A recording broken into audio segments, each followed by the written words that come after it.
To understand how percentages work and how to calculate with them, we need to understand what a percentage is at its core. A percentage is a part of a whole expressed in hundreds. So in other words, it's a fraction with a denominator that's always 100. When I'm saying 37%, I'm really saying 37 over 100. So if I were to look at the fraction 19 over 100, I'd have 19%. On your own, go ahead and try those other two. Figure out the percentages based on the fractions. Keeping this relationship in mind, it becomes very easy to convert between fractions and percentages. If the fraction does not have a denominator of 100, find an equivalent fraction with a denominator of 100 and turn it into a percentage. So in other words, we need to set up a proportion. So if I wanted to find what percentage 3/5 represented, I would set up the proportion 3/5 equals something over 100, because that something is going to represent our percent, because anytime a denominator is 100, that represents a percentage. Proportions are solved by cross multiplying, so I'm going to do 3 times 100 and then divide by that extra value, so 300 divided by 5. So I multiply the 2 across, and then I divide by that value that does not have anything across, because the unknown is across from it. 300 divided by 5 gives me 60. Because it's 60 over 100, that's 60%. Let's try a couple more together. We would do 5 times 100 to get 500. 500 divided by 25 is going to give me 20, so that's 20%. Remember, you always start with the fraction that you're trying to solve the percentage of. Set up a proportion with 100 in the denominator of the second fraction, and then cross multiply. 5 times 100, this time divided by 30, is going to give me 16.7. 16.7 over 100 gives me 16.7%. On your own, try the last problem. On your own as well, see if you can figure out a pattern or a simple way that you could jump from a fraction to a percent. It may involve your calculator. In order to convert between percentages and fractions, we just work the opposite way. So I'm going to create a fraction with a denominator of 100. The percentage is going to be my numerator. So in this case, I have 32%, so I would have 32 over 100. I can divide out of both of those and simplify down to 8 over 25. 27% would be 27 over 100. I'm going to check my factors of 27 with a single mountain. 1 times 27 is 27. I'm going to check each factor. 27 divided by 2 gives me a decimal. 27 divided by 3 gives me 9. 27 divided by 4, etc., all the way to 9.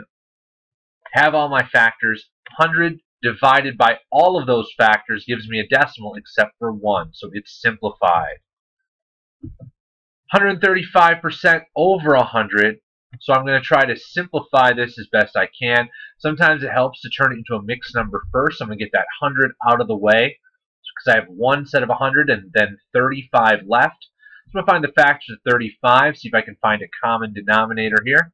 1 times 35 is 35. 5 times 7 is 35. 6 doesn't work. 7 does. So my factor is going to be 5 in this case. So I divide 35 by 5, 100 by 5, and I end up with 1 and 7/20. If the percentage is a decimal, you need to turn it into an integer first. This way we can get through the place value rules very easily. In order to help navigate the place value rules involved with decimals and fractions, if the percentage is a decimal, you need to turn it into an integer first. So let's follow that step by step to go from a percentage with a decimal involved to a fraction. Just like before, we're going to start by making an equivalent fraction with a denominator of 100. My numerator is going to be my percent. If I have a decimal, I need to move the decimal over until I have an integer in my numerator. I cannot have a decimal in the numerator or denominator of my fraction. Now, when I move the decimal to make something into an integer, what I'm really doing is changing the place value. So if I change the place value of my numerator, I need to change place value of my denominator. So I'm going to put zeros onto the denominator for the same amount that I moved my decimal. So if I move my decimal one place to the right to make an integer out of 3.2, I have to add 1 0 onto my denominator. So now I have 32 over 1,000. I can simplify that fraction by looking at the smaller of the two values. The factors of 32 are 1 times 32. 32 divided by 2 gives me 16. 32 divided by 3 gives me a decimal. 32 divided by 4 gives me 8. And my greatest common factor is 8 because it is the biggest one of those values that divides evenly out of 1,000. So 32 divided by 8 gives me 4. 1,000 divided by 8 gives me 125. There's my simplified fraction. Many of these rules exist because of certain trends when we look at multiplication division when we're involving multiples of 10. When multiplying, for every 0, move the decimal to the right.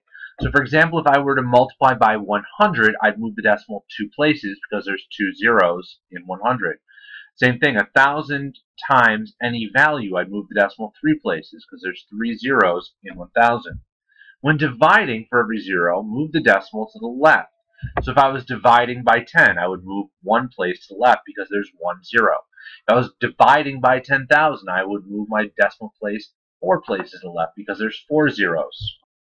If I were to do 4 divided by 10, that's 1 0 and it's division, so it's to the left. So I'm going to take 4 and move my decimal place 1 place to the left. So now it's 0.4. I'm moving the place value when I divide or multiply by a set of 10. 93.2 times 100, that's 2 place values to the right. So I'm going to move the decimal 2 places to the right. That gives me 93/20. On your own, try 487 divided by 10,000. To turn percentages to decimals, again, we can base everything we know off our concept of what a percentage is. A percentage is out of 100, so we'll simply need to divide by 100. Or in other words, we're going to move the decimal 2 places to the left because it's division, so it's going to the left. It's 2 places because it's 100, 2 decimals or 2 zeros. 43, I'm going to move it 2 places to the left. Now it's 0.43 as a decimal. 72.4, I'm going to move 2 places to the left. That would give me 0.724. On your own, try the last percentage. To turn decimals into percentages, we go the exact opposite. A percentage is out of 100, so we'll simply multiply by 100. If we multiply, we move to the right by however many zeros are in the multiple of 10. In this case, there's 2, so we're going to move the decimal 2 places to the right. 0.364, I'm going to move it 2 places to get 36.4%. On your own, try the last 2 problems.